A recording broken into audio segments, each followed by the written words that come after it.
அடடா! அருமையான டேஸ்ட்டுங்க. என்ன பூரியில என்ன டேஸ்ட் இருக்க போகுது அப்படின்னு நினைக்கிறீங்களா?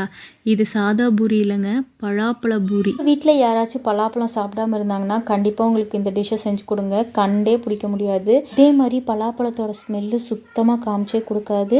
எப்பவும் சாப்பிட்றத விட கொஞ்சம் எக்ஸ்ட்ராவே சாப்பிடுவாங்க. எப்படி செய்யுதுன்னு பார்க்கலாம் வாங்க. இன்றைக்கி உங்களுக்கு 8 பலாப்பழ பீஸுக்கு எவ்வளோ அளவு மாவு போட்டால் இனிப்பு கரெக்டாக இருக்கும் அப்படிங்கிறத நான் உங்களுக்கு சொல்ல போகிறேன். இதுக்கு ஒரு ஜார் எடுத்துகிட்டு அதில் 8 பலாப்பழ பீஸையும் 4 ஏலக்காவையும் சேர்த்து நல்லா மையாக அரைச்சி எடுத்துகிட்டு வந்துக்கோங்க.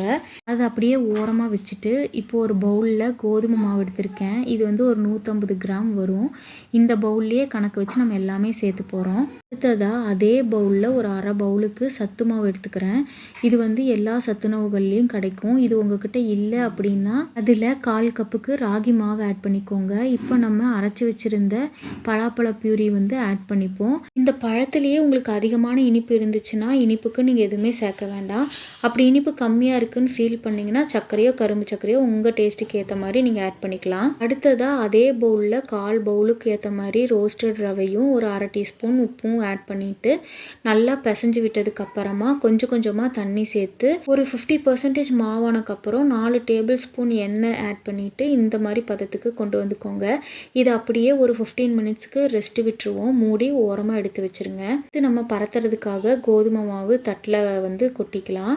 மாவு சூப்பராக ரெடி ஆயிடுச்சு. இப்போ மறுபடியும் இன்னொரு டைம் நல்லா பிசைஞ்சு எடுத்துக்கலாம். அடுத்தது மாவை குட்டி குட்டியாக எடுத்து ரவுண்டு பிடிச்சிட்டு பரத்திக்கலாம்.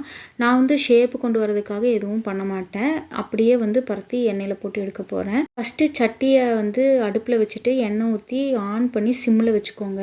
அதுக்கப்புறம் நீங்கள் மாவு பரத்த ஆரம்பிங்க. அதுக்கப்புறம் நீங்கள் ஒரு அளவுக்கு மாவு பரத்தி போட்டதுக்கப்புறமா நீங்கள் டக்கு டக்குன்னு எண்ணெயில் போட்டு எடுத்துக்கலாம்.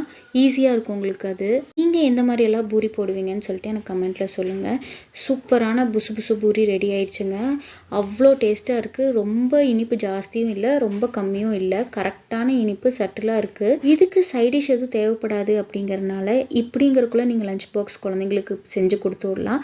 மறுபடியும் இதே மாதிரி செஞ்சுதாங்கன்னு கேட்டு ஆட முடிப்பாங்க. கண்டிப்பாக செஞ்சு பார்த்துட்டு எப்படி இருந்துச்சுன்னு எனக்கு கமெண்ட்டில் மறக்காமல் சொல்லிடுங்க.